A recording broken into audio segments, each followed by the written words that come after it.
So June 3rd 2024 Andhra Pradesh state election results ఈరోజు వచ్చాయి. TDP అందులో విజయం సాధించింది. సో ఈరోజు మనకి మోస్ట్ సెన్సేషనల్ అని నేను చెప్పను, బట్ అందరూ అనుకుంటారు కాబట్టి మోస్ట్ సెన్సేషనల్ డైరెక్టర్ ఆర్జీవి గారు ఇక్కడ ఉన్నారు. ఎలాగో ఆయనకి గుడ్ మార్నింగ్లు, గుడ్ ఈవినింగ్లు, హాయ్లు బాయ్లు అన్నీ ఇష్టం ఉంటారు కాబట్టి డైరెక్ట్ టు ద టాపిక్. మీరు కొన్ని మూవీస్ తీశారు కదా, వ్యూహం ఇలాంటివి రీసెంట్ టైమ్స్లో ఎలక్షన్స్ని దృష్టిలో పెట్టుకుని తీసినట్లుగా అందరూ అంటున్నారు. సో ఈ రిజల్ట్స్ని చూస్తే మీకు ఆ మూవీస్ అన్ని విఫలమైనవి అని అనిపిస్తుందా? మీ ఫీలింగ్ ఎలా ఉంది ప్రస్తుతం? ఫస్ట్ బేసిక్ పాయింట్, ఆ మూవీ నాకు ఇష్టం కాబట్టి నేను చేశాను. ఏపీ పాలిటిక్స్ నాకు ఎప్పుడూ ఇంట్రెస్టింగ్గా కనపడుతుంది. అందులో ఏదో ఒకటి జరుగుతూ ఉంటుంది. అందులో ఉన్న ఆల్రెడీ ఉన్న ఇన్ఫర్మేషన్ బట్టి ఏది జరిగి ఉండొచ్చు అని నేను ఊహించి అదృష్టంగా తీసిన మూవీ అది. సో అంటే ఈ వ్యూహం అనే మూవీ తీశారు. సో ఆ మూవీ తీయడానికి పెట్టిన ఎఫర్ట్స్ అన్ని విఫలమైనట్టేనా ఈ రిజల్ట్స్ని బట్టి చూస్తే? అది నా కోసం నేను తీసుకున్న మూవీ. ఇదే క్వశ్చన్ అడిగి కొన్ని 100 సార్లు అడుగుంటారు. ఇప్పుడు నేను ఎన్నిసార్లు ఆన్సర్ చెప్పాలి? సేమ్ ఆన్సరా? చెప్తే అర్థం కాదు, మళ్ళీ అదే క్వశ్చన్ అడుగుతారు. అంటే మీరు చేసిన మూవీస్కి వాల్యూ లేకుండా, అంటే ఏం అర్థం లేకుండా పోయింది కదా. ఇప్పుడు నేను ఆ మూవీ తీసినప్పుడు నేను ఆ హోల్ ప్రాసెస్ అంతా నేను ఫుల్గా ఎంజాయ్ చేశాను. దాని తర్వాత నాకు అది హిట్ అయిందా, ఫ్లాప్ అయిందా, ఎలక్షన్స్ వచ్చినాయా, ఏమొచ్చినాయి నాకేం సంబంధం లేదు అసలు. సో మీరేం డిసప్పాయింట్ అవ్వలేదు ఎలక్షన్ రిజల్ట్స్ చూసి?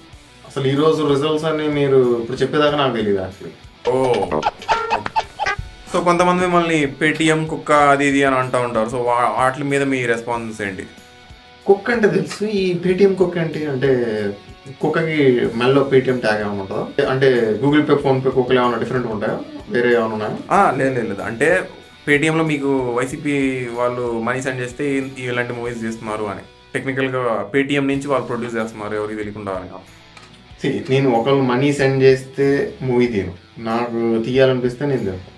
అండ్ పేటిఎం అనేది ఎందుకు ఉంది? ఫోన్పే కుక్కలు, గూగుల్ పే కుక్కలు అని అనొచ్చు కదా. ఓన్లీ పేటిఎం అంటే వీళ్ళకి ఏమైనా మనీ ఇచ్చిందా?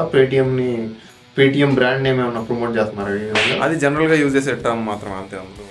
ఓకే, సో హోల్ ఆంధ్రప్రదేశ్ మొత్తం సెలబ్రేషన్స్లో ఉంది కదా, దాని మీద మీ జనాలకి ఎంటర్టైన్మెంట్ కావాలి. అంటే పాలిటిక్స్ అంటే ఎంటర్టైన్మెంటా? సో వాళ్ళ లైఫ్లో ఏమి అంత ఇంట్రెస్టింగ్గా ఉండవు కాబట్టి ద మోస్ట్ ఇంట్రెస్టింగ్ థింగ్ ఆ రోజు పొలిటికల్ రిజల్ట్స్ అవుతాయి. ఆ స్టేట్ ఎలక్షన్ రిజల్ట్స్ ఒకటి వాటిని చూసేసి మా పార్టీ గెలిచేసింది అని వీళ్ళు ఎగురుతారు ఒక రోజు, తర్వాత మర్చిపోతారు. మొన్నటిదాకా వీళ్ళగే ఆల్ ఐజ్ ఆన్ రఫా అది ఇది అని చెప్పి ఎగిరారు.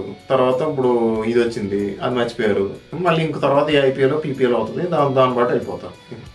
They just want entertainment but nothing. ఇప్పుడు ఆల్ ఐజ్ ఆన్ రఫా అని ఇలాగే మా ఆఫీస్లో ఎవరో ఆల్ ఐజ్ ఆన్ రఫా అది ఇది అని చెప్పి ఇన్స్టాగ్రామ్లో స్టోరీలు పెడుతున్నారు, ఏదో డిస్కషన్ పెట్టుకుంటున్నారు ఆఫీస్లో. నేను అడిగా ఏంటి అది, స్టోరీస్ పెడుతున్నాం, షేర్ చేస్తున్నాం అది అన్నారు. అంటే మీరు ఇప్పుడు స్టోరీస్ పెట్టినంత మాత్రాన అక్కడ ఇజ్రాయెల్ సోల్జర్స్ ఇన్స్టాగ్రామ్ యూజ్ చేస్తా మీ స్టోరీ చూసి ఆపేస్తారు ఇద్దరిని, లేకపోతే అక్కడ చంపడం వాళ్ళ ప్లాన్స్ ఏమైనా చేంజ్ చేస్తారని అంటే మేము వాళ్ళు అన్నారు జస్ట్ మేము అవేర్నెస్ క్రియేట్ చేయడానికి పెడుతున్నాం, ఇజ్రాయెల్ కుతంత్రాలు పంపుతుందని చెప్పడానికి. అవేర్నెస్ అయినా ఏమైనా అక్కడ వాళ్ళు చేసేది అయితే ఆగట్లేదు కదా. ఓకే మరేం చేయాలో చెప్పండి. అక్కడ రిలీజియన్ అనేదాన్ని కొంచెం మొత్తం కంప్లీట్గా పక్కన పెట్టేసి పవిత్ర స్థలాలు ఇవన్నీ కొంచెం పక్కన పెట్టి ఒక లాజికల్ డిస్కషన్ పెడితే 100% అట్లీస్ట్ ఉన్నదానికంటే బెటర్ అయితే సిచ్యువేషన్ అయితే అవుతుంది. ఇప్పుడు హమాస్ గ్రూప్స్ దగ్గరికి వెళ్ళి లాజికల్ క్వశ్చన్స్ అంటే బుల్లెట్స్ వస్తాయి, క్వశ్చన్స్ రావు కదా. అదే అందుకే కదా ఇజ్రాయెల్ వార్ చేసేది. ఓకే, ఈ టాపిక్ కొంచెం డైవర్ట్ అవుతున్నట్టుంది. ఏపీ నుంచి ఐపీ దాకా వెళ్ళింది, Israel and Palestine. Okay, so మీరు ఇప్పుడు టీడీపీకి జనసేనకి కంగ్రాచులేషన్స్ ఏమైనా చెప్పారా? కంగ్రాచులేషన్ నాకు రిజల్ట్స్ వచ్చినాయి అని ఇందాక తెలిసింది, అంటే ఇక్కడికి వచ్చాకనే కదా తెలిసింది. ఇప్పుడు నేను ఫోన్ యూజ్ చేయలేదు, ఎలా పెడతాను పెట్టలేదు.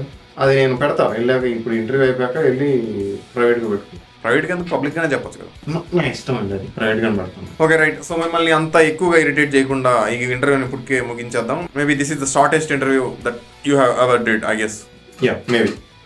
సో లాస్ట్లీ మన ఛానల్కి సబ్స్క్రైబ్ చేసుకోమని ఆడియన్స్కి మీరు చెప్తే బాగుంటుందని అనుకుంటున్నాను. అంటే ఇప్పుడు ఈ ఛానల్ నాది కూడా సబ్స్క్రైబ్ చేసుకోండి, లైక్ కొట్టండి, బెల్ ఐకాన్ కొట్టండి, ఇలా అడిగే బదులు వాళ్ళకి అనిపిస్తే వాళ్ళే చేస్తారు కదా. మీరు అడగడం ఎందుకు? మళ్ళీ వాళ్ళ డెసిషన్, మీరు చెప్పినా చెప్పకపోయినా వాళ్ళ డెసిషనే కదా అది.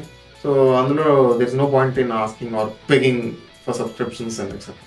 మీరు సబ్స్క్రైబ్ చేసుకోకపోతే నాకు ఫుడ్ లేదు అన్నట్టుగా మాట్లాడతారు. నేను యాక్చువల్గా చాలాసార్లు చూసాను. యూట్యూబ్లో చాలా మంది లైక్ కొట్టట్లేదు మీరు ఏదో అంటే వీళ్ళకి ఇది లేకపోతే బతకలేవు అన్నట్టు మాట్లాడతారు. ఎందుకు ఇలా? మీకు వేరే పని లేదా? లేకపోతే మీ కంటెంట్ మీద మీకు అంత కాన్ఫిడెన్స్ లేదా? మీ మీద మీకు అంత సెల్ఫ్ కాన్ఫిడెన్స్ లేదా? దేనికి? ఓకే ఓకే యో గాయ్స్, సో మనం ఎప్పుడు ఏ వీడియో చేస్తాం మనకే తెలియదు. నా ఇష్టం వచ్చినప్పుడు నేను వీడియో చేస్తున్నా కాబట్టి మీరు కూడా మీ ఇష్టం వచ్చినప్పుడు సబ్స్క్రైబ్ చేసుకోవచ్చు. దట్స్ ఆల్రెడీ నేను చెప్పా. ఇలాంటి వీడియోస్ ఇంకా ఫ్యూచర్లో రావచ్చు రాకపోవచ్చు అది చెప్పలేం. బట్ వస్తే మాత్రం వీడియోస్ అట్లీస్ట్ మినిమం కంటెంట్తో ఉంటాయి అనమాట. అట్లీస్ట్ ఒకసారి కాకపోయినా 2 సార్లు అవుతారు. So consider subscribing. So Nietzsche అంటే there no facts, only interpretations అన్నాడు. నేను ఏం చెప్పినా వాళ్ళు కావాల్సిందే వాళ్ళు తీసుకుంటారు, వాళ్ళు అర్థం చేసుకోగలిగేదే వాళ్ళు అర్థం చేసుకుంటారు. అందుకని చెప్పి లాభం లేదు. సో నేను చెప్పినప్పుడు కూడా వాళ్ళకి చెప్పను, నాకు నేను చెప్పుకుంటాను యాక్చువల్గా.